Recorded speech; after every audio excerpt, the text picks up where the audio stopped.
Everybody good morning, कैसे हो? आइए आज हम आपको हिंदी आरो भाग 2 की गद्य खंड की ओर लेकर के चलते हैं। गद्य खंड में आपके 8 पाठ हैं और इन 8 पाठों में सभी एक से बढ़कर एक इम्पोर्टेंट पाठ है। तो गद्य खंड का पहला पाठ है जो पाठ्य पुस्तक में 11वें नंबर पर अंकित है, वह है आपका भक्तिन। ये भक्तिन महादेवी वर्मा के द्वारा विरचित है।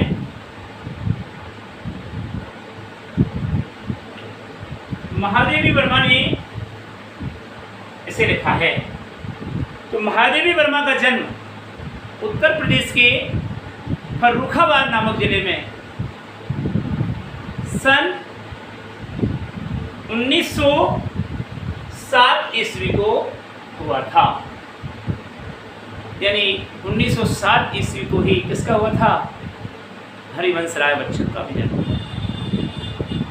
तो 1907 ईस्वी को फर्रुखाबाद में, उत्तर प्रदेश के फर्रुखाबाद नामक जिले में इनका जन्म हुआ था। जब इनका जन्म हुआ तो ये इनके परिवार में 200 वर्ष बाद इनकी उत्पत्ति हुई थी, इनका जन्म हुआ था। अब आप कहेंगे साहब उससे पहले किसी का जन्म नहीं हुआ क्या? मेरे कहने का मतलब लड़की का जन्म 200 वर्ष बाद इनके परिवार में हुआ, जो महादेवी वर्मा के रूप में हुआ। महादेवी वर्मा बचपन से ही संस्कारी और प्रकांड विद्वान थी। ये अपनी माताजी के साथ में भक्ति भावना और पूजा पाठ में निपुण थी। जब ये 4-5 वर्ष की अवस्था की हुई तो पढ़ने लिखने के लिए तत्कालीन समय में उर्दू प्रचलन में थी। तो जब ये पढ़ने लिखने के लिए उर्दू की तालीम के लिए मौलवी साहब को इनके यहाँ बुलवाया गया, तो मौलवी साहब की वेशभूषा और उनकी दाढ़ी को देख करके ये डरने लगी और पलंग के नीचे, चारपाई के नीचे चली गई, दुबक कर बैठ गई और कांपने लगी। इनके दादाजी ने इनको विनम्रता के साथ प्यार दुलार से बुलवाने का प्रयास किया, लेकिन वह चारपाई से नीचे हटी नहीं, दुबक गई, भयभीत होने लगी मौलवी साहब को देखकर। किंतु उनके दादाजी ने मौलवी साहब से क्षमा याचना करते हुए उन्हें लौटाया और कहा कि श्रीमान अब ये आपसे नहीं पढ़ने वाली, क्योंकि ये पता नहीं किस बात का भय खा बैठी है। कुछ दिनों बाद फिर उन्होंने संस्कृत के विद्वान पंडित जी को बुलवाया पढ़ने के लिए। तो बड़ी प्यार के साथ उनके पास बैठ करके उन्होंने संस्कृत की तालीम ली और संस्कृत में प्रकांड विद्वान बन करके संस्कृत वैदिक वांग्मय का इनको विशेष ज्ञान हो गया था। हालांकि भीमराव अम्बेडकर के बराबर तो नहीं हुआ, लेकिन फिर भी हो गया था। अच्छा, जाति से ये शाक्यवाद थी। क्या थी? शाक्यवाद। कौन होते हैं शाक्यवाद? जैसे हमने ऐसी बातें बोली है ना। अब बताओ, अब उस जमाने में भी वह इतनी विद्वान थी, इतनी इंटेलिजेंट थी कि वैदिक वांग्मय को उन्होंने कंठस्थ कर लिया। संस्कृत की वैदिक वांग्मय। पुत्री का जन्म लक्ष्मी के समान मान करके और दादाजी ने महोत्सव मनाया और शानदार इनका हैप्पी बर्थडे मनाया, ऐसा लिखा गया है इनकी जीवनी। तो आइए आज हम इनकी जीवनी के बारे में पढ़ते हैं। जन्म।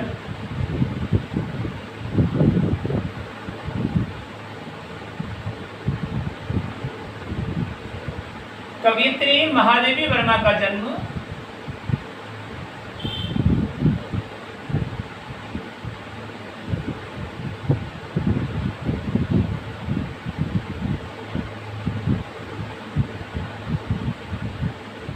सन 1907 ईस्वी को उत्तर प्रदेश के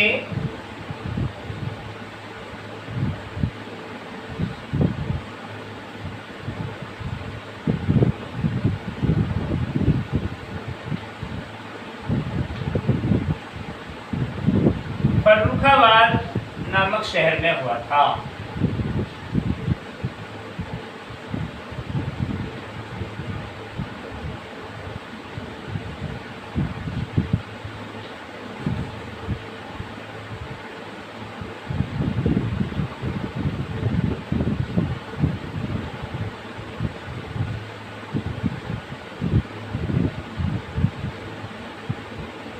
कवयित्री की शिक्षा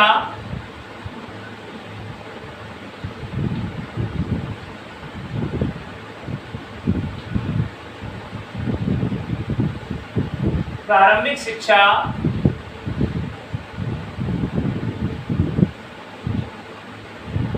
घर पर ही हुई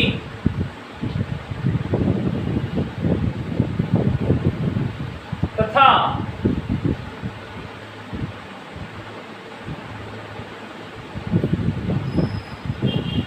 बाद में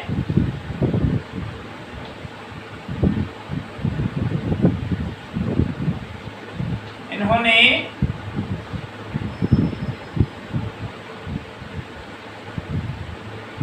विधिवत शिक्षा ग्रहण की।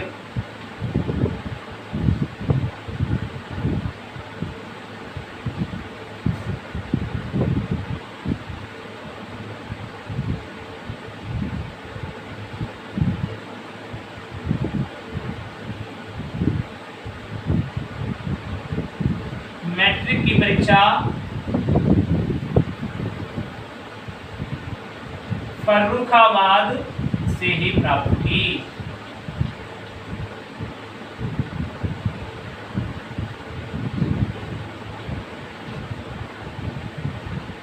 उच्च शिक्षा के लिए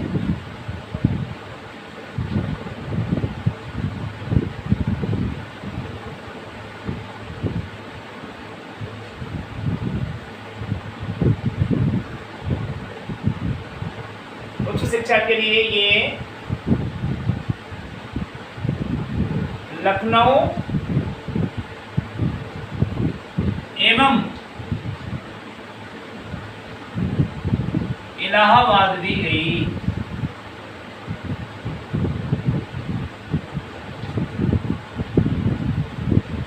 अब आइए आप प्रमुख रचनाएं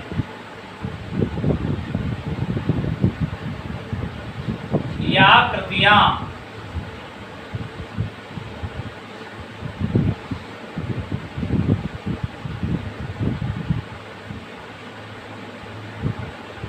तो देखिए दीपशिखा,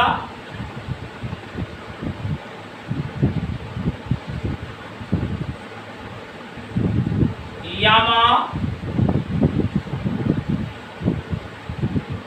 श्रृंखला की कड़ियां,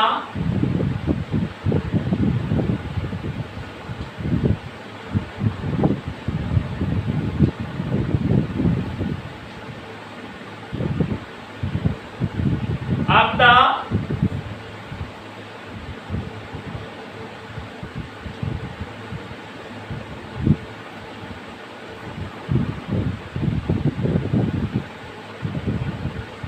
संकल्पिता,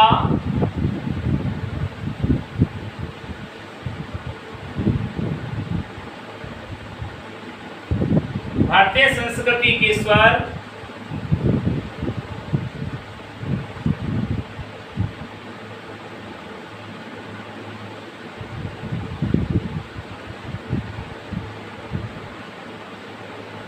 भारतीय संस्कृति के स्वर,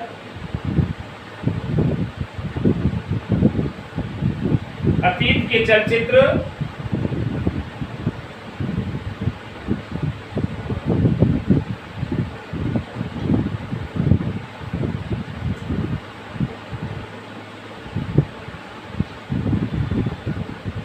स्मृति की रेखाएं,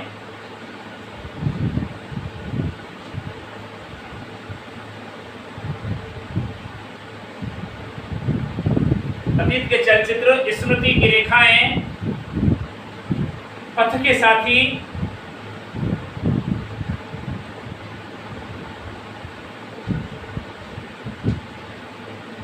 मेरा परिवार,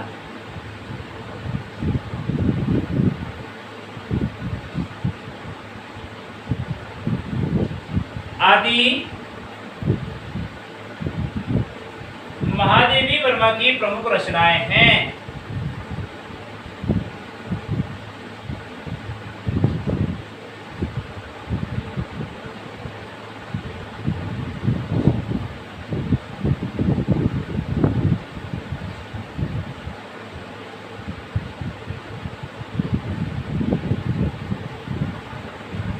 प्रमुख हैं। और इनको जो पुरस्कार मिले हैं वो देखिए कौन कौन से पुरस्कार हैं।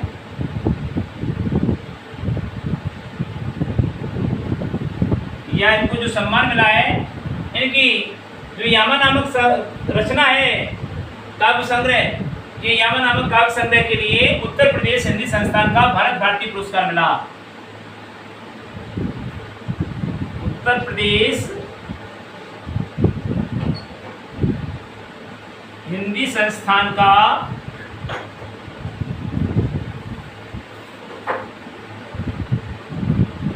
भारत भारती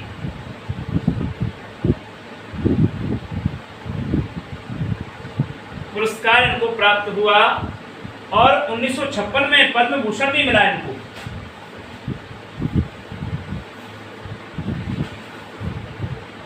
पद्म भूषण, ये 2 पुरस्कार इनको प्राप्त हुए हैं।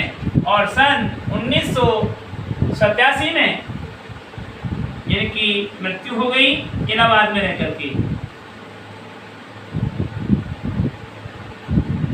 सन 1987 में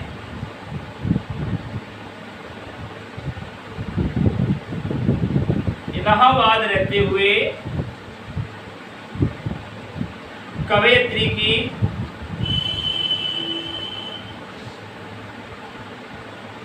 देहांत हो गया।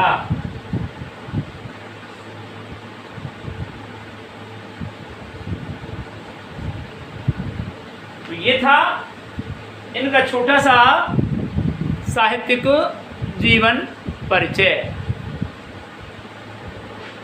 दोबारा रिपीट कर रहा हूं, देख लीजिए। महादेवी वर्मा का साहित्यिक जीवन परिचय।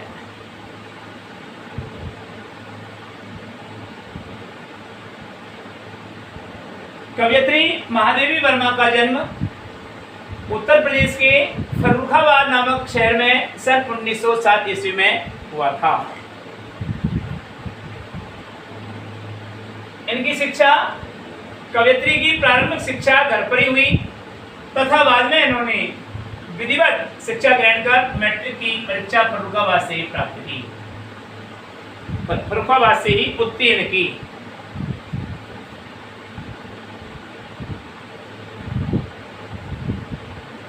उच्च शिक्षा के लिए ये लखनऊ गई। लखनऊ एवं इलाहाबाद भी गई। इनकी जो रचनाएं थी वो देखिए, दीप शिखा, यामा, ये इनकी काव्य संग्रह हैं। और श्रृंखला की कड़ियां, आपदा, संकल्पिता, भारतीय संस्कृति के स्वर, ये इनके निबंध संग्रह हैं। अतीत के चलचित्र, स्मृति की रेखाएं और पथ के साथी, मेरा परिवार, ये संस्मरण और रेखा चित्र हैं। इस प्रकार से इनकी ये प्रमुख रचनाएं हैं। इनको जो पुरस्कार दिए गए उनके बारे में देखिए। उत्तर प्रदेश के हिंदी संस्थान के उत्तर प्रदेश हिंदी संस्थान का भारत भारती पुरस्कार इनको प्रदान किया गया। और यामा नामक कविता की काव्य संग्रह पर इनको भारत सरकार ने पद्म भूषण 1956 में प्रदान किया। इनकी मृत्यु सन 1987 में इलाहाबाद में रहते हुए इनकी मृत्यु हो गई। इस प्रकार यह था कवयित्री महादेवी वर्मा का साहित्यिक जीवन परिचय। अगले वीडियो में हम आपसे पुनः मुलाकात करेंगे और महादेवी वर्मा के रचित भक्तिन नामक पाठ का उद्बोधन करेंगे। तब तक के लिए हम आपसे विदा लेते हैं। नमस्कार।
बस आधा घंटा ले लो। बाबू बात कर लो, क्यों बोलते नहीं पापा जी कैसे कर ले तू?